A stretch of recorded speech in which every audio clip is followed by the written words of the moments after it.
Oke, kita lanjutkan nih nomor 21. Ini diketahui ada KSP berbagai senyawa. Senyawa yang pertama BaSO4. BaSO4 ini kalau terurai jadi 2 ion ya. Ion barium dan ion sulfat. Karena 2 ion, kita bisa langsung tahu hubungan kelarutan dan hasil kali kelarutannya adalah seperti itu. Nah, kalau PbCl2 ini dia terdiri dari 3 ion. Ion Pb2+ dan ion Cl-2 buah. Karena total jumlah ionnya ada 3, jadi hubungan hasil kali kelarutan dan kelarutannya adalah seperti itu. Nah, kalau kalsium fosfat, ini jumlah ionnya ada 5. Ada 3 ion kalsium, muatannya 2+, dan 2 ion fosfat, muatannya 3-. Jadi hubungan kelarutan dan hasil kali kelarutannya adalah seperti ini. Nah, yang ditanya itu adalah jika dilarutkan dalam air, urutan senyawa yang akan lebih dahulu mengendap hingga yang terakhir mengendap adalah, nah berarti kita harus lihat kelarutannya nih. Yang lebih dahulu mengendap itu berarti kelarutannya paling kecil. Kalau yang terakhir mengendap berarti kelarutannya paling besar. Nah, kita lihat dulu nih. Kalau untuk BaSO4 dia KSP-nya itu 1 kali 10⁻⁻10. Ini saya pindah ke sini ya.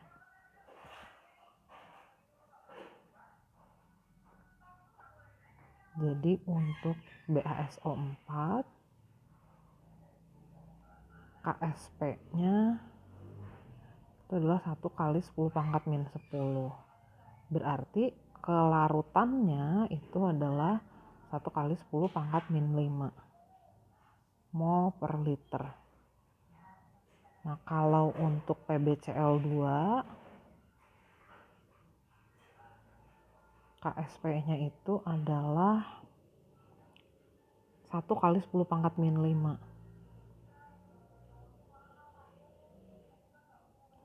Bentar kok kayak gini. 1 kali 10⁻⁵. Berarti S pangkat 3-nya adalah 1/4 dikali 10⁻⁵. Ini atau 0,25 dikali 10⁻⁵. Ini berarti 25. Saya boleh jadiin gini ya, dikali 10⁻⁻6. Kenapa sih? Supaya dapat S-nya gitu maksudnya. Jadi 10⁻⁻2 akar pangkat 3 dari 250. Satuannya sama, mol per liter. Nah, satu lagi kalsium fosfat. Ini 5 ion, jadi hubungan S dan KSP-nya begini. KSP-nya itu 1 kali 10⁻⁻25. Ini 5, maaf. Nah, jadi kelarutannya, solubility-nya, S-nya itu kurang lebih jadi 10⁻⁵ akar pangkat 5 dari 1/108.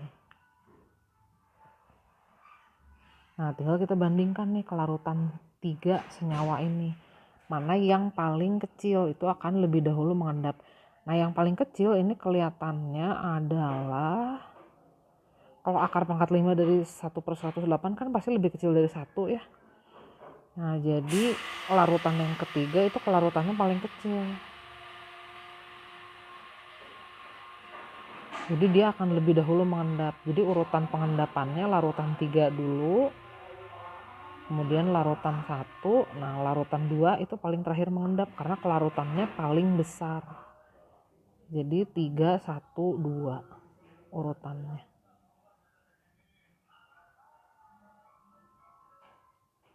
Nomor 22, diketahui ada 3 larutan kalium klorida KCl 2 ion ya. Ini larutan garam dianggap terurai 100%. Jadi kita anggap I-nya sama dengan jumlah ionnya aja. Urea ini non elektrolit, jadi dia nggak punya faktor Van Hoff. natrium sulfat 3 ion, garam yang dianggap terurai seluruhnya. Jadi I-nya sama dengan jumlah ionnya, I-nya 3. Nah, kita ditanya larutan mana yang paling pertama mendidih. Larutan yang paling pertama mendidih itu berarti kenaikan titik didihnya paling kecil. Jadi kita harus hitung dulu berapa kenaikan titik didihnya. Kenaikan titik didih itu delta Tb. Nah, ini sebanding dengan molalitas konstanta kenaikan titik didih atau bergantung dari jenis pelarutnya. Kalau elektrolit dikalikan I. Nah, untuk larutan yang pertama, delta Tb-nya berarti molalitasnya kita lihat dulu nih. KCl molalitasnya 0,2, I-nya 2. Jadi delta Tb-nya 0,4 Kb. Larutan yang kedua, urea non-elektrolit. Jadi delta Tb-nya gitu aja. Nah, ureanya 0,25 molal. Jadi delta Tb-nya 0,25 Kb. Yang ketiga larutannya larutan natrium sulfat. Ini elektrolit. Molalitasnya 0,1. I-nya 3. Nah, kalau kita urutkan, ini yang paling besar adalah kenaikan titik didih dari larutan yang pertama atau KCl. Jadi pasti dia mendidih paling akhir. Jadi KCl dia akan mendidih terakhir. Terus yang paling pertama mendidih pasti urea, karena dia kenaikannya paling kecil. Nah, yang ketiga yang ada di tengah natrium sulfat. Jadi urutannya 2, 3, 1. Yang ke 1 paling terakhir mendidih. Nomor 23, nah ini adalah grafik garis lebur beberapa larutan. Kalau dilihat di sini makin banyak jumlah ionnya, penurunan titik beku makin tinggi nih. Jadi yang grafik ketiga ini untuk larutan yang I-nya paling banyak atau jumlah ionnya paling banyak. Itu delta TF-nya paling besar. Yang kedua sedang, yang satu yang paling sedikit. Nah, yang ditanya garis lebur larutan glukosa non-elektrolit, natrium karbonat, elektrolit 3 ion, dan asam asetat, elektrolit lemah 2 ion. Nah, yang mana? Yang paling besar pasti natrium karbonat, karena dia jumlah ionnya paling banyak. Dia kan 3 ion. Delta TF-nya pasti lebih besar, jadi dia penurunannya paling banyak. Nah, glukosa dia tidak terurai jadi ion, jadi pasti paling kecil penurunan titik bekunya. Nah, diantaranya pasti ini CH3COOH. Asam lemah 2 ion. Jadi urutannya 1, 3, dan 2. Oke, berikutnya ini kita membahas tentang cairan infus ekosol G5. Nah, larutan ini mengandung dekstrosa atau D-glukosa, MR-nya 180, massa jenisnya ada, dosis infusnya 25 gram per hari. Nah, kalau seorang pasien dia mau diberi 500 ml cairan infus, itu volumenya. Tekanan osmotik cairan itu pada suhu 27 derajat berapa? Nah, kita akan menghitung tekanan osmotik. Oke, tekanan osmotik itu tergantung dari ini.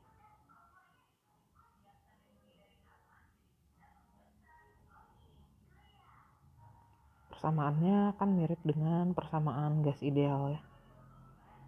Kebetulan dekstrosa ini non elektrolit, jadi di sini nggak ada I-nya, nggak ada faktor Van Hoff.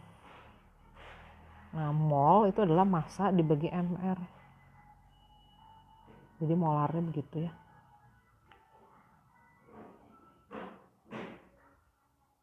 Nah, kita hitung dulu massanya, karena ada massa jenis dan volumenya ya di situ. Massa jenisnya adalah 1,5 gram per mililiter. Kita akan membuat larutan. Biar nggak usah masukin volume, langsung aja ya. Ntar jadi bisa langsung dicoret nih.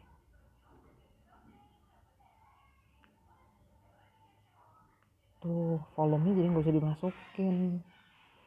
Jadi 1,5, ini satuannya gram per mililiter. R-nya 180, R-nya 0,08, ya 0,082 sama aja lah ya. Suhunya 27 derajat Celcius berarti 300 Kelvin. Nah, jadi kita bisa langsung hitung berapa tekanan osmotiknya. Jadi tekanan osmotiknya seperti ini ya.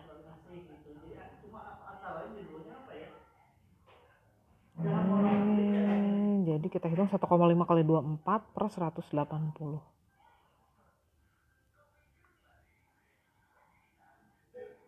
0,2 ya.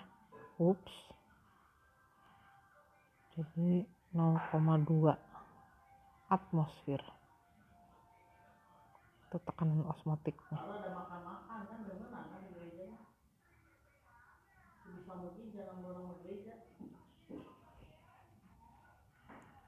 Sebentar. Ini kayaknya, dia nggak akan diberi seluruhnya. Dia cuma 25 gram per hari. Berarti masanya nggak seluruhnya ya. Ini cuma 25 gram. Sebentar, berarti ada yang salah nih. Kita harus hitung dulu. Dia hanya akan diberi 25 gram.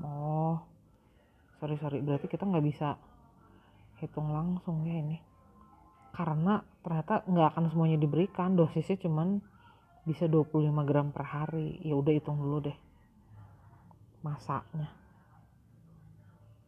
Massa jenis dikali volume. Jadi kan hanya ingin 25 gram. Massa jenisnya 1,5 gram per mililiter.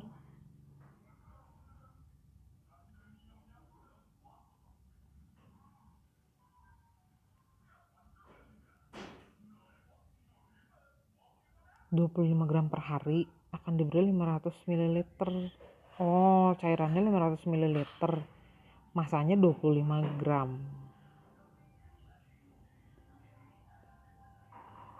Kayaknya nggak perlu itu aja jadinya. Volume 500 ml-nya. Udah, hitung dulu aja deh ini volumenya.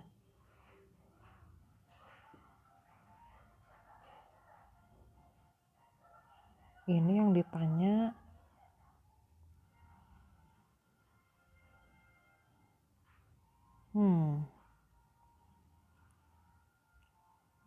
25 gram masanya per hari. Dia akan diberi 500 ml. Masanya berarti 25 gram. Volumenya beda berarti. Volume di sini sama di sininya beda. Di sini itu tergantung dari konsentrasinya ya. Jadi kita hitung dulu volumenya. Ini volumenya bukan volume cairan, volume yang akan diberikannya. Jadi kita hitung dulu nih volumenya. Volumenya berarti kalau kita hitung jadi 25 dibagi 1,5. Nah, satuannya mililiter. Baru kita masuk ke rumus tekanan osmotik.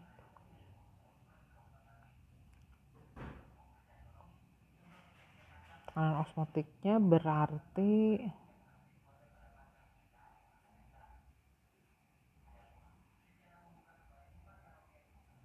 massa dibagi mR kali volumenya berarti dia cuma butuh segitu ya, 25 per 1,5 ml kali suhu. Jadi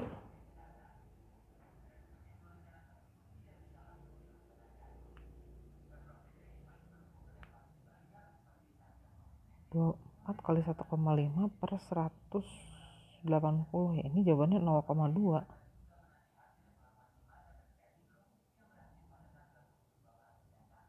Sama dong sama yang tadi. Kenapa ini jawabannya begini?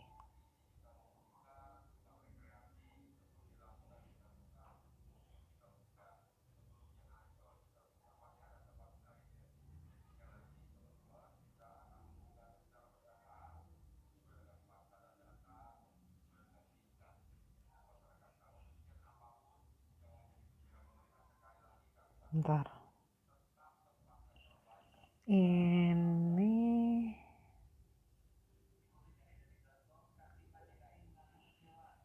atau volumenya langsung dimasukin aja ya ini.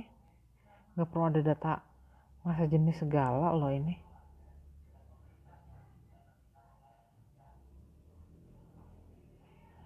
Itu kelebihan aja datanya.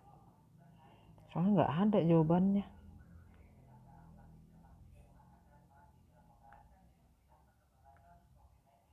Kalau kita langsung hitung aja, masanya 25 gram, MR 180, volumenya 500 ml, kita ganti ke liter.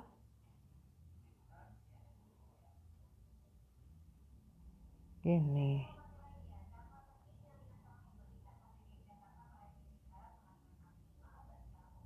Coba kalau kita hitung gini, ada nggak jawabannya? 25 kali 24 per 90. Oh ada nih, 6,67. Ini 20 per 3. Oh gini mungkin maksudnya.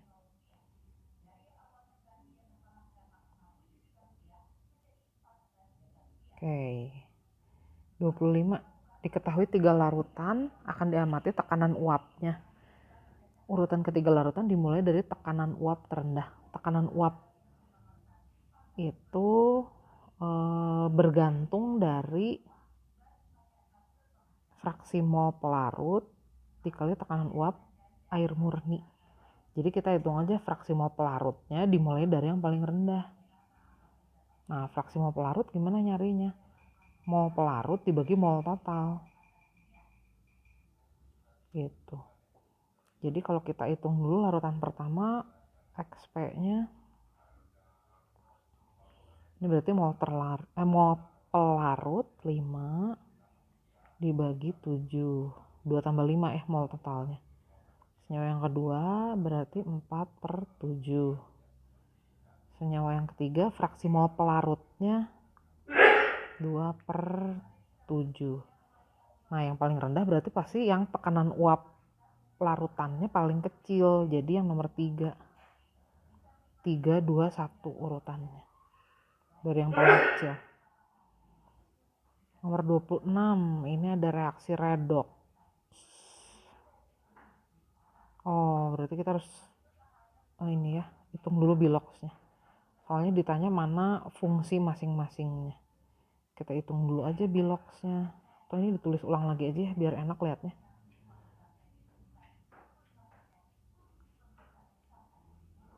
Ini nomor berapa? Takut salah. 26. Ion permanganat ditambah karbon ditambah air, produknya MnO2 CO2 OH-. Kita hitung dulu biloksnya masing-masing.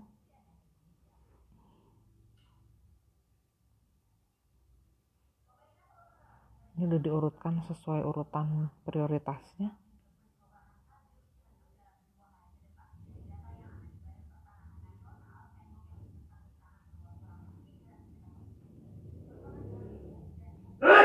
H dulu ya, ingat baru O. Oh ini cuma 1, nggak perlu dikaliin. Nah kita lihat mana yang mengalami oksidasi. Yang biloksnya naik itu adalah karbon. Dari 0 berubah menjadi plus 4.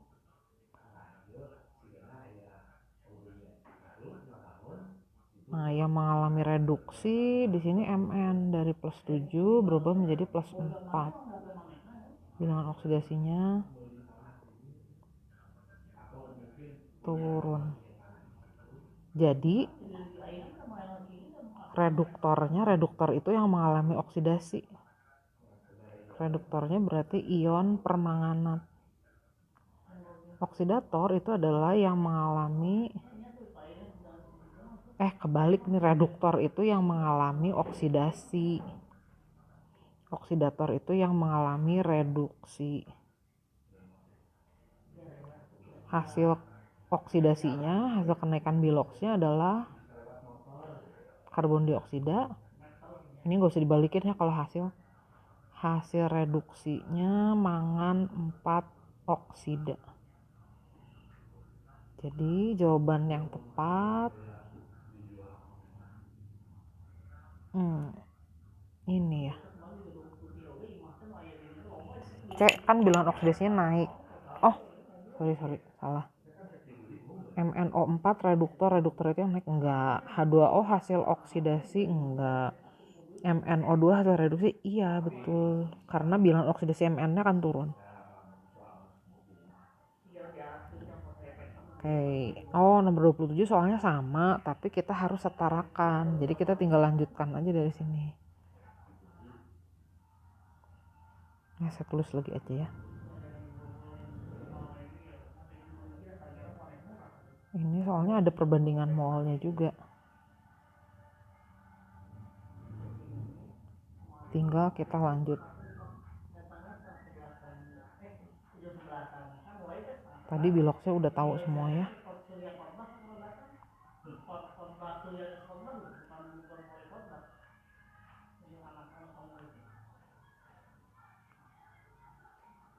Tapi yang teroksidasinya adalah karbon, yang tereduksinya mangan. Nah, sekarang kita lanjut tahap berikutnya. Kita akan setarakan dulu jumlah atom Mn dan C. Jumlah atom yang berubah bilox. Ternyata udah sama, Mn-nya 1, C-nya juga 1 di kiri dan di kanan. Nah, sekarang kita hitung kenaikan dan penurunan biloxnya. Jumlah bilox Mn dari plus 7 berubah jadi plus 4, berarti turun 3. Jumlah bilox O bertambah dari 0 jadi plus 4, berarti naik 4. Kita setarakan nih kenaikan dan penurunannya. Jadi semua yang turun kita kaliin 4, yang naik kita kalikan 3. Terus kita setarakan muatan di kiri 4 kali min 1, min 4. Ini 0, berarti nggak ada lagi muatannya. Di kanan muatannya 0 tambah 0. Nah, ini berarti supaya jadi sama-sama min 4, kita tambahkan aja koefisien OH minnya. Sekarang kita setarakan jumlah atom H-nya. H di sebelah kanan jadi ada 4 nih. Tambahkan koefisien 2. Pertanyaannya, untuk setiap 1 mol ion permanganat itu akan bereaksi dengan berapa mol karbon? Ion permanganat itu MnO4. Jadi kalau ini 1 mol, pertanyaannya karbonnya berapa mol? Pakai perbandingan koefisien aja. Ini berarti 3/4 kali 1 mol. Karena koefisiennya 4 banding 3. Jadi jawabannya 3/4 mol. 28 sel volta. Oke, kita lihat dulu nih. Langsung aja gambar garis bilangan. Nah, reaksi pertama, potensial selnya negatif. Berarti supaya potensial selnya positif, reduktor sama oksidatornya harus ditukar. Ini di sini kelihatan nih yang mengalami oksidasi itu Y, reduksinya X. Kita balik. Jadi X-nya yang mengalami reduksi, Y-nya mengalami oksidasi. Jadi posisinya Y lebih kiri dari X. Nah, selanjutnya reaksi kedua, ini potensial selnya positif, jadi nggak perlu dibalik lagi ya. Y-nya mengalami reduksi, berarti Y posisinya lebih kanan daripada Z. Jadi posisi Z di situ. Nah, ada konfirmasi lagi reaksi ketiga, Z ini mengalami reduksi, X ini mengalami oksidasi. Oh, berarti kok ada yang kebalik ya? Bentar. Reaksi yang pertama, X-nya ini mengalami oksidasi, Y-nya mengalami kok dua-duanya oksidasi. Bentar. Oh, ini tandanya harusnya 2+. X-nya tereduksi, Y-nya teroksidasi, tapi posisinya kebalik. Oh, maaf, ini yang pertama salah tadi, gara-gara muatannya, salah nulis. Kita ulang lagi ya, ini X-nya mengalami reduksi, Y-nya teroksidasi, tapi potensial selnya negatif. Jadi, kita balikin dulu reaksinya supaya potensialnya positif. Jadi X-nya yang mengalami reduksi. X-nya yang mengalami oksidasi, Y-nya yang tereduksi. Jadi posisinya Y itu lebih kanan dari X. Nah, yang kedua, Y-nya tereduksi, Z-nya teroksidasi. Jadi posisi Z lebih kiri daripada Y. Nah, posisinya kan ada dua kemungkinan tuh. Bisa di antara X dan Y atau di kirinya X. Kita lihat konfirmasi reaksi ketiga. Z-nya mengalami reduksi, X-nya teroksidasi. Berarti Z posisinya lebih kanan dari X. Jadi Z di tengah posisinya. Nah, logam yang paling reaktif itu yang paling kiri. Jadi kita mulai dari X, X, Z, Y. 29. Nah, ini sama aja, ada notasi sel volta. Kalau A-nya teroksidasi, B-nya tereduksi, potensial selnya positif. Berarti disimbolkan posisi A itu lebih kiri daripada B. B-nya teroksidasi, C-nya tereduksi. Berarti posisi B lebih kiri daripada C. Saya panjangin dulu C di situ. Kalau C-nya teroksidasi, D-nya tereduksi. Berarti posisi D lebih kanan lagi daripada C. Nah, sel yang terakhir ini potensialnya negatif, jadi kita balikin dulu ya. Jadi ini harusnya supaya potensialnya positif, D-nya yang teroksidasi, E-nya tereduksi. Berarti posisi D lebih kiri daripada E. Nah, kalau gitu di sini aja ya sama. D-nya lebih kiri dari E. Nah, kalau kita punya logam yang terbuat dari logam C, larutan yang akan merusak wadah adalah C itu akan rusak kalau dia mengalami oksidasi. C akan teroksidasi kalau dia dirangkaikan atau dia kontak dengan unsur yang kurang reaktif dibandingkan C. Jadi dia akan rusak kalau dalam wadah D dan E.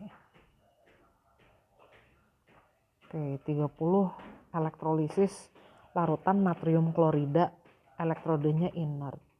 Kita gambar dulu. Ini elektrolisis larutan NaCl. Elektrodenya inert. Larutan NaCl berarti mengandung natrium dan Na+ dan Cl-. Elektrodenya inert. Jadi begini. Nah, reaksi yang terjadi di katodenya tergantung dari kation kan. Kationnya logam aktif, jadi reaksi yang terjadinya reduksi air. Ini reaksinya.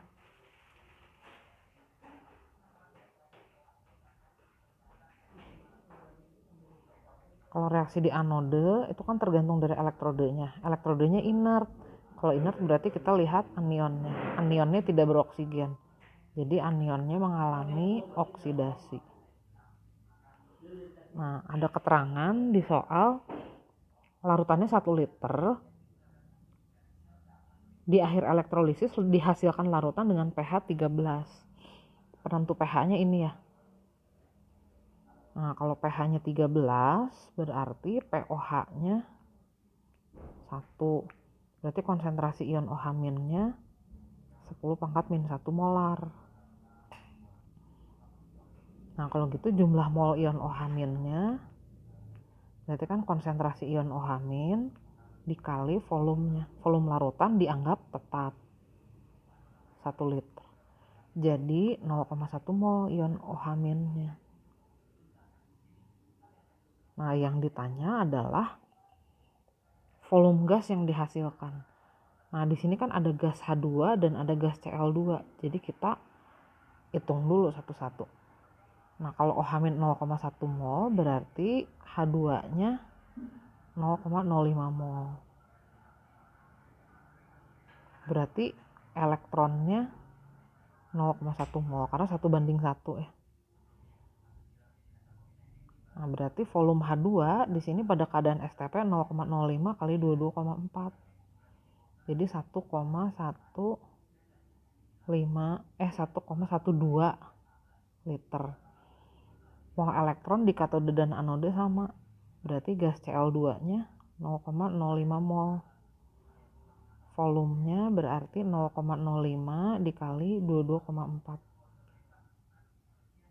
Ini jadi 1,12 liter juga. Total volume gasnya 1,12 ditambah 1,12 nih. Digabungkan, dijumlahkan. Ini yang ditanyanya volume gas seluruhnya kan ya. Ya berarti tinggal digabungkan. 1,12 tambah 1,12, 2,24 liter. Oke, ini ada sel yang disusun seri. Yang pertama isinya AgNO3, yang kedua NiNO3. Di larutan pertama dihasilkan 0,54 gram perak. Nah, di larutan keduanya padatan nikelnya berapa? Ini reaksinya melibatkan reaksi di katode dari kedua sel. Di reaksi yang pertama, reaksi di katodenya kan tergantung dari kation. Kationnya Ag+. Ag-nya mengalami reduksi. Di sel yang kedua, Ni-nya yang mengalami reduksi. Nah, kita hitung dulu mol Ag-nya. Ag-nya itu 0,54 gram, AR-nya 108. Berarti mol elektronnya juga sama ya. 0,54 per 108. Mol elektron di sini juga berarti sama.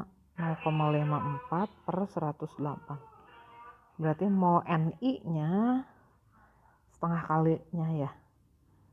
Jadi 0,27 per 108 mol. Nah, masanya berarti masa Ni-nya 0,27 per 108 dikali ARNI. 0,27 kali 59 dibagi 108.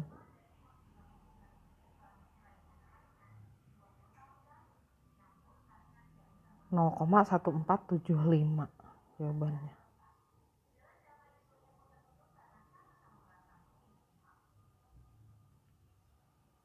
Nih. 32. Sebuah perhiasan yang terbuat dari besi akan dilapisi oleh tembaga. Jadi pasti besi jadi katode nih. Tembaganya berarti jadi anode. Biasa gitu kan, yang dilapis jadi katode, pelapisnya jadi anode kalau dalam penyepuhan. Massa mula-mula perhiasan besi adalah 100 gram. Setelah elektrolisis selesai, masanya jadi 103,2 gram. Nah, berarti kan tembaga yang mengendapnya itu 3,2 gram. Jika arus listrik yang digunakan 5 ampere, kita ditanya reaksi itu berlangsung kira-kira selama berapa jam. Kita gambar dulu diagram sel elektrolisisnya.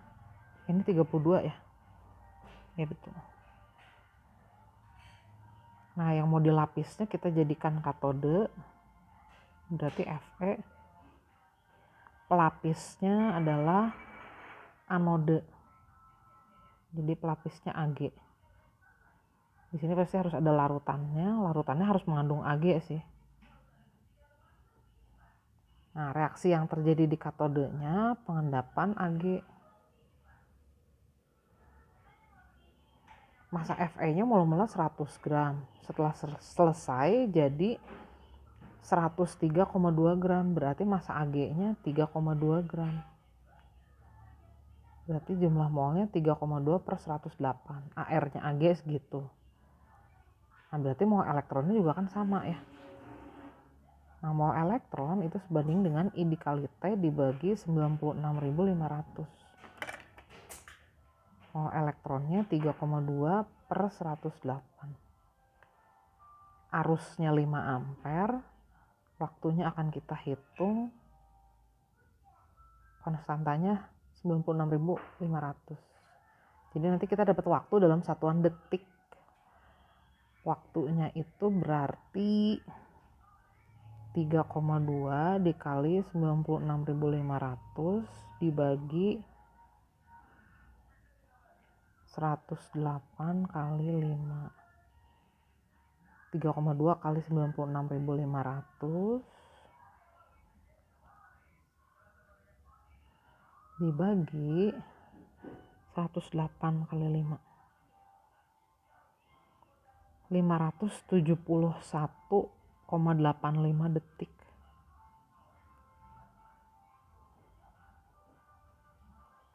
Nah, ini berapa jam? Bagi 3.600 aja ya. Karena 1 jam itu 3.600 detik. Nggak sampai sejam berarti ini. Atau kita bagi 60 aja ya kalau satuannya menit. Ini ditanya jam atau menit? Oh jam, oke. Berarti dibagi 3.600 aja. Ini kita bagi 3.600. Kira-kira 0,158 jam. 0,158 berarti berapa ya?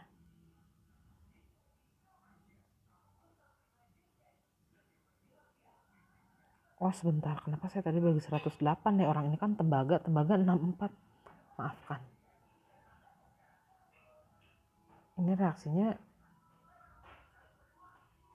bukan Ag, Cu, maaf, tembaga. Oh sorry. Jadi reaksinya ini kirain perak. Nah ini sih angkanya bagus. Jadi mau elektronnya 1/20 ya. Sorry. Ini 0,05. Ya bener. Waduh, jadi salah nih ke bawahnya. Sebentar, kita perbaiki.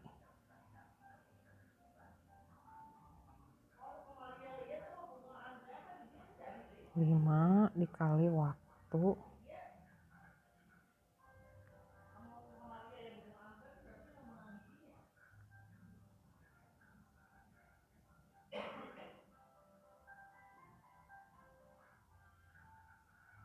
Jadi T-nya 0,05 dikali 96.500 dibagi 5.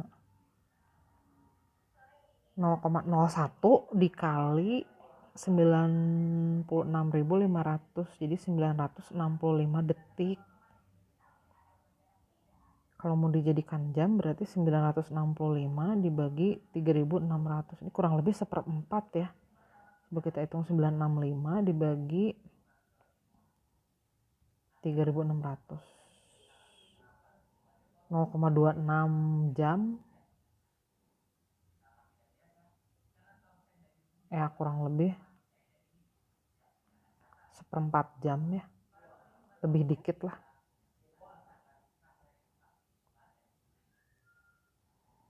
Tiga yang menggambarkan karakteristik unsur halogen golongan 7A adalah, nah halogen ini berwujud pada suhu ruang tapi nggak semuanya ya.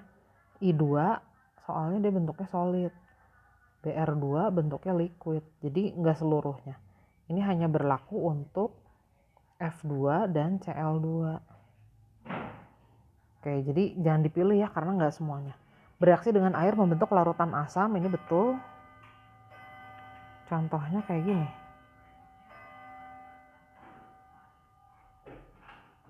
Gitu.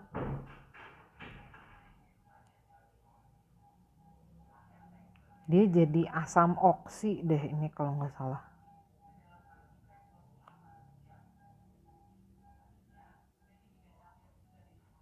Gini ya. Nggak setara. Bereaksi dengan air membentuk larutan asam. Iya sih betul. Oh mungkin HClO2 kali ya gini.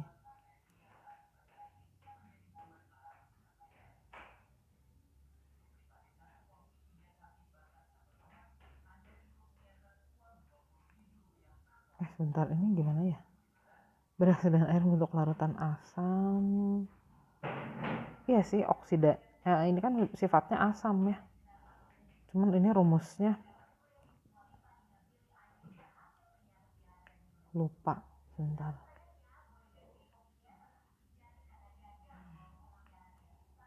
HClO berapanya nih, ini yang lupa. Ini H-nya 2, Cl-nya 2 tapi O-nya 1. Kita coba kalau 3 benar nggak ya? Tapi O-nya jadi 6. Entah, kita skip dulu yang ini, lupa. Kita harus lihat dulu yang tentang halogen. Bersifat inert enggak, merupakan oksidator kuat betul karena dia cenderung mengalami reduksi. Nah ini kelihatannya sih nomor 4 betul. Tinggal kita lihat nih bereaksi dengan air membentuk larutan asamnya benar atau enggak. Kalau golongan alkali dia bereaksi dengan air membentuk basa. Nah kalau ini bereaksi dengan air membentuk asam atau enggak.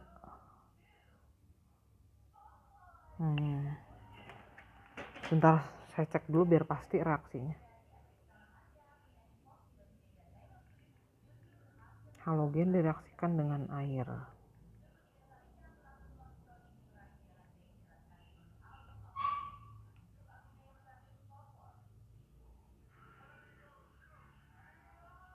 Jadi contohnya Cl2 ditambah H2O aja ya.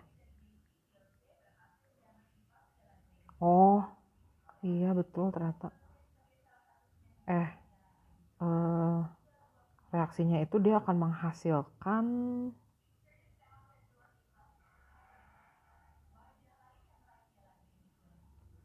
dua jenis asam ternyata. Jadi kita anggap aja ini benar. Jadi jawabannya 2 dan 4. 34 senyawa etoksietana, alkoksialkana atau eter adalah bahan yang digunakan sebagai obat bius. Yang termasuk isomernya adalah etoksietana itu strukturnya begini, dia punya gugus eter. R-nya atau rantainya C2H5 sama C2H5 kan etoksietana atau dietil eter. Nah ini jumlah atom karbonnya 4, H-nya 10, O-nya 1. Isomernya berarti yang sama-sama C-nya 4, H-nya 10, O-nya 1. Ini ya. Nah kenapa yang ini bukan, ini etoksietananya. Ini bukan isomer, ini adalah senyawa itu sendiri. Oke, 35. Ini ada reaksi pembentukan gliseril tripalmitat.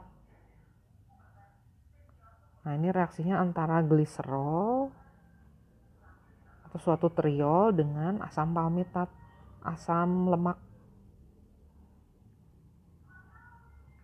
Hasilnya lemak, suatu ester dan air. Merupakan reaksi esterifikasi betul.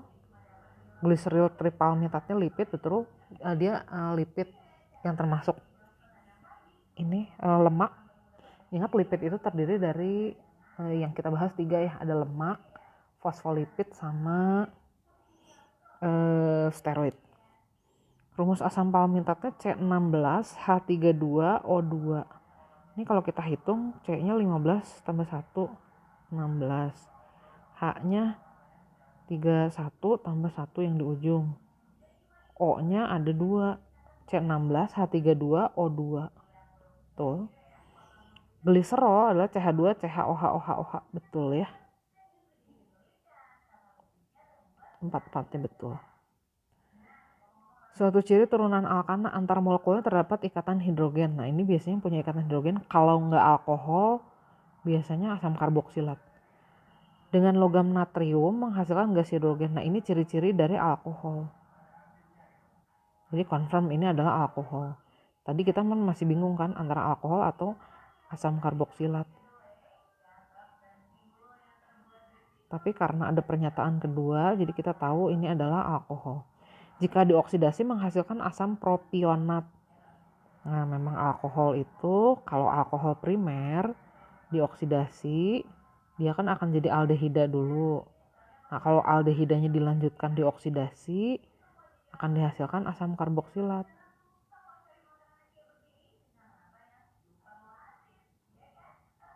Jadi kita ditanya ini senyawa alkohol yang kalau dioksidasi jadi asam karboksilat. Harus alkohol primer. Dan dia akan menghasilkan asam propionat kan, C-nya 3 berarti. Ya udah yang itu jawabannya D. Nomor 37, data yang berpasangan dengan tepat. Ini adalah benzen sulfonat, dia proses pembuatannya sulfonasi. Nah, kegunaannya biasanya bukan bahan peledak, kegunaannya untuk bahan deterjen ini. Ini toluena melalui alkilasi, betul alkilasinya, tapi fungsinya bukan antiseptik. Toluena itu ya salah satunya untuk bahan peledak, kalau enggak dia pelarut nonpolar. Jadi salah fungsinya. Ini klorobenzena dari klorinasi, betul. Bahan aktif deterjen enggak ya, bahan aktif deterjen itu benzen sulfonat. Oke, ini adalah suatu garam ya, kelihatan ada gugus ini COONA. Nah, ini diperoleh dari penggaraman, betul. Ini adalah natrium benzoat, hasil dari asam benzoat dan natrium hidroksida. Nah, ini betul untuk pengawet makanan dan minuman. Ini nitrasinya betul, tapi bukan pewarna tekstil. Biasanya untuk peledak pewarna tekstil itu biasanya anilina. Peledak. Nah, kalau yang pewarna tekstil itu anilina yang begini nih. Nah, ini pewarna tekstil. Kalau yang NO2 bukan ya. Ini yang ditanya merupakan hasil reaksi polimerisasi kondensasi. Ini polipeptida nih. Dia betul hasil polimerisasi kondensasi. Ini polistirena. Polistirena hasil polimerisasi adisi, bukan. Nah, ini udah kelihatan nih, ini ada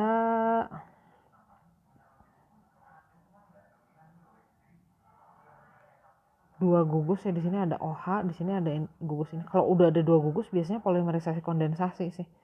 Cuma saya lupa ini polimernya apa, tapi yang jelas ini kondensasi. Nah, yang ini adalah kloroetena ya, polikloroetena. Nah, ini hasil polimerisasi adisi. Jadi jawabannya 1 dan 3.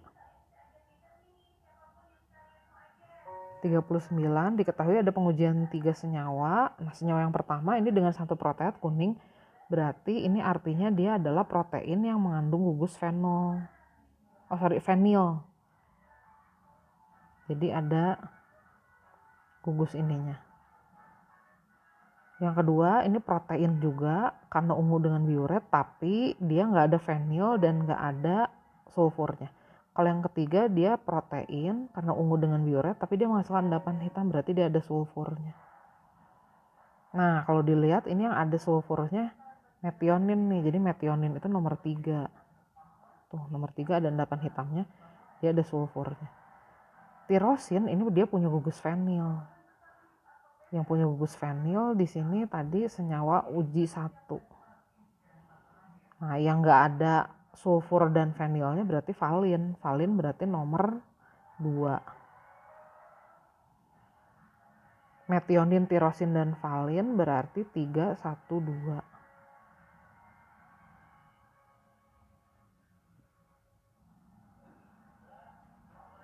Terakhir nomor 40 ada uji karbohidrat berbagai senyawa nih. Semuanya menghasilkan cincin ungu, berarti semuanya karbohidrat. Yang biru dengan iodin ini berarti amilum. Confirm juga nih ini. Hasil hidrolisisnya glukosa. Amilum ini kan polisakarida, monomernya adalah glukosa.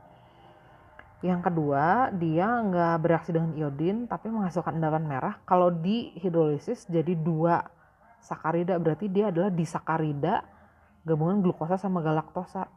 Nah, ini namanya laktosa. Yang ketiga, dia menghasilkan endapan merah tapi nggak bisa dihidrolisis, berarti dia gula reduksi aja. Nah, ini berarti bisa glukosa atau galaktosa.